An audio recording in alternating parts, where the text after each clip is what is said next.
तू जा और अनसुईया जी से विनती कर। अनसुईया जी का आश्रम है और आंधी अनसुईया जी के आश्रम में पहुंची है गंगा। गंगा ने जाकर विनती करी, मां अनसुईया जी पति चरणों की सेवा में लीन थी। पति के चरणारविंद का अनुमोदन करती थी।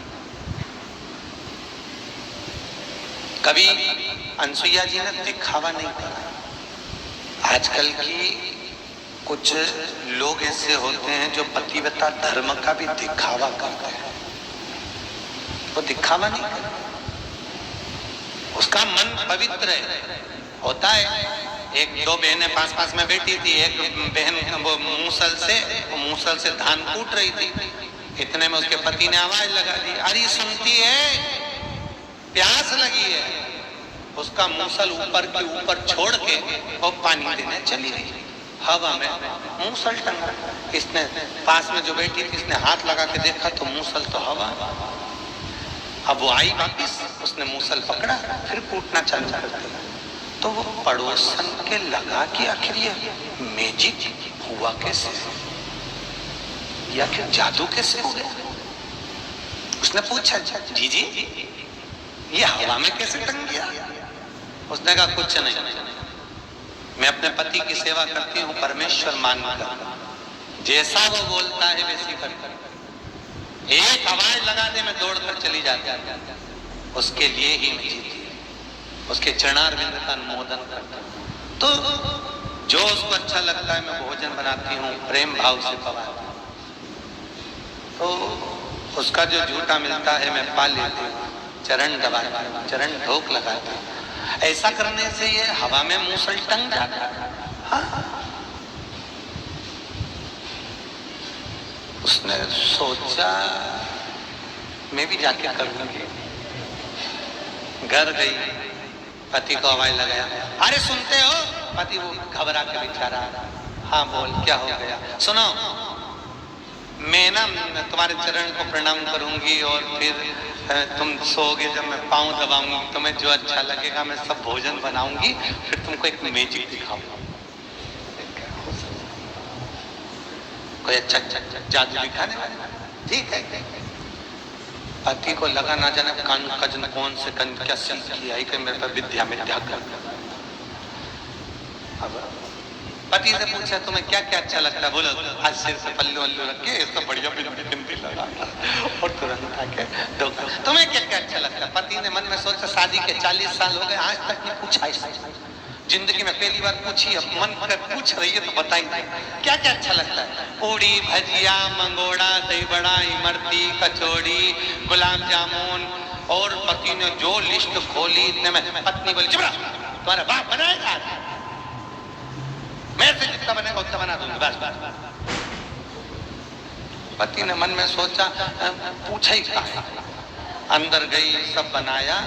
पति को जीम ने बिठाया, एक गुलाब जामुन, एक मंगोड़ा, एक पूड़ी, एक रसगुल्ला, एक जलेबी, एक इमरती। और पंखा झेल रही, जैसा जैसा पड़ोसन ने बताया था उनसे कि खा लो। और झेलती झेलती बोली, सुनो इसमें से थोड़ा बचा देना। अब पति माथा ठोक रहा, एक एक तो घर आ। अगर भगवान को दिखाने जैसा करना था तो बनाइए क्या। पति जैसे गुलाब जामुन खाने लगा, मुंह की साइड पूरा मत खजना, सोच लेना। बेचारा मुंह पे लगा के मंगोड़ा ऐसा मुंह में टच कर रहा, पूरी ऐसी टच करी, क्योंकि खा जाता तो ये इसको खा जाता, इसलिए खाया। छोड़ जितना भी बचा कुचा था उसमें वो डाल के ये खा खुआ दे। और बापड़ा बेचारा सपना में गुलाब जामुन दिख रहा, कमरे में जाके सोया। ये आ गई फिर पाँव दबाने। अब कभी बाप जमाना में दबाया तो मचन कमा रहे। अब जैसे पाँव दबाए दवा दी, दवा बोली अब सो जाओ नहीं तो कल आता हूं। वो बेचारा आंख बंद कर रहा, फिर भी आंख खोल खोल के देखे कि सही में नहीं दबा, इसका क्या ठिकाना है, दवा दूसरी हो रहा।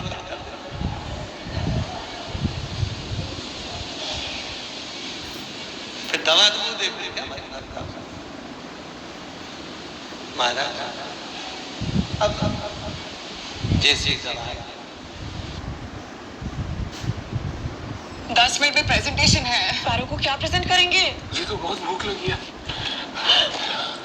मेरा पकौड़ा। पकौड़ा नहीं, आइडिया। ऐसे प्रेजेंट करेंगे क्या? 10 मिनट है ना। Inviting you to collaborate. Legible phone picker.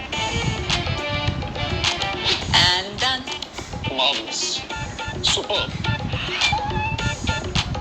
Bring your best ideas together with stunning presentations. Canva, दिल से डिजाइन तक। 5 मिनट में मिलेगा, वरना 50 रुपए आपके।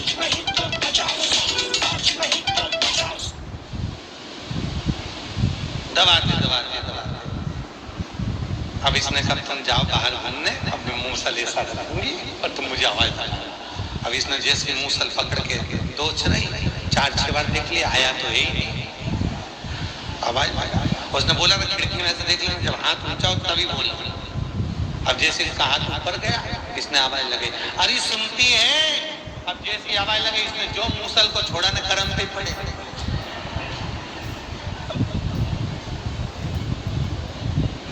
वो खून निकला। पति बोला पट्टी लगा दूंगा, पत्नी की आग लग गया तो पट्टी में देखा, देखा देखी में काम बिगड़ गया। कभी किसी की देखा देखी मत करो, अपना जो मन करता है दिल से, वो इतना भजन करता है, उसके जैसा देखकर हमको भजन नहीं करना। वो इतना पूजन करता है, उसके देखकर हमको पूजन नहीं करना। वो ऐसा कीर्तन करता है, उसको देखकर हमें कीर्तन नहीं करना। वो ऐसा स्मरण करता है, हमको उसको देखकर स्मरण नहीं करना। हमें अपनी मर्जी से उस परमात्मा को पाने के लिए दिखावा नहीं करना, हमको उसको पाने का तरीका ढूंढना। शिव पुराण कहती है, बहुत सुंदर चरित्र है महाराज। शंकर की कथा कहती है कि कई लोग कहते हैं कि हम हनुमान चालीसा पढ़ते हैं, कोई कहता हम शिव स्तोत्र पढ़ते हैं, कोई कहता हम राम रक्षा स्तोत्र पढ़ते हैं, कोई कहता हम शिव तांडव पढ़ते हैं, कोई कहता हम गीता जी का ये वाला अध्याय करते हैं, कोई कहता है हम ये वाला पाठ करते हैं। शिव पुराण कहती है किसी पाठ और अनुष्ठान की देवता को प्रसन्न करने के लिए जरूरत नहीं पड़ती।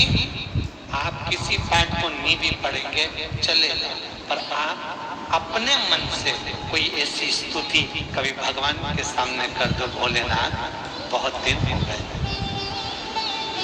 ठंड लग रही होगी, आपको कुछ उड़ा दो, कभी मन करे तो जाकर भगवान के सामने बैठकर अपने दिल की स्तुति, किसी की पढ़ी हुई, किसी की लिखी हुई, किसी की बांटी हुई नहीं, अपने दिल से करो।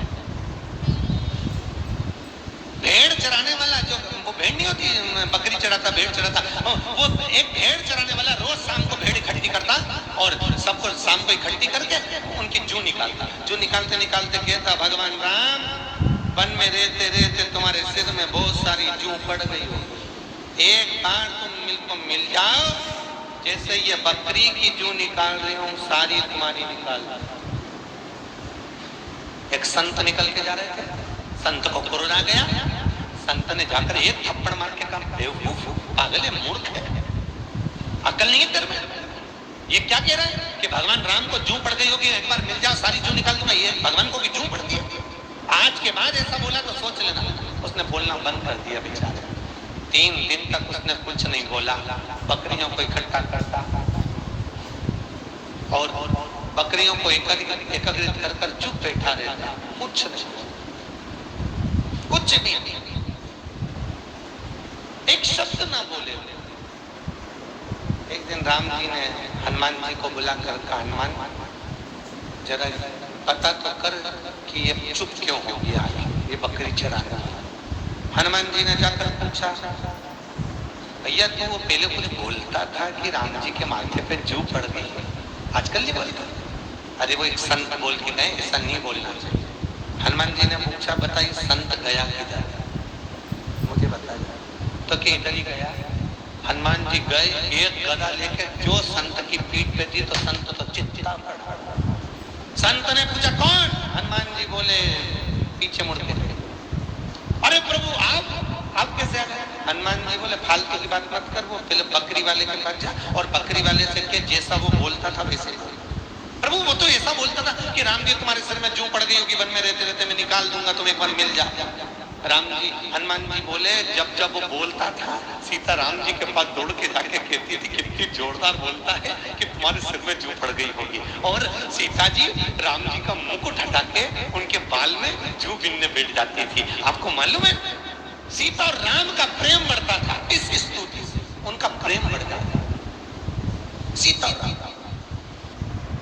Introducing new Iodex Active Muscle Care, now in a non-sticky cream form for sore muscles caused by everyday tiredness. With the power of 4 actives, it provides a warming sensation, improves blood circulation and provides fast relief. Iodex Active Muscle Care, fast relief from tiredness and sore muscles.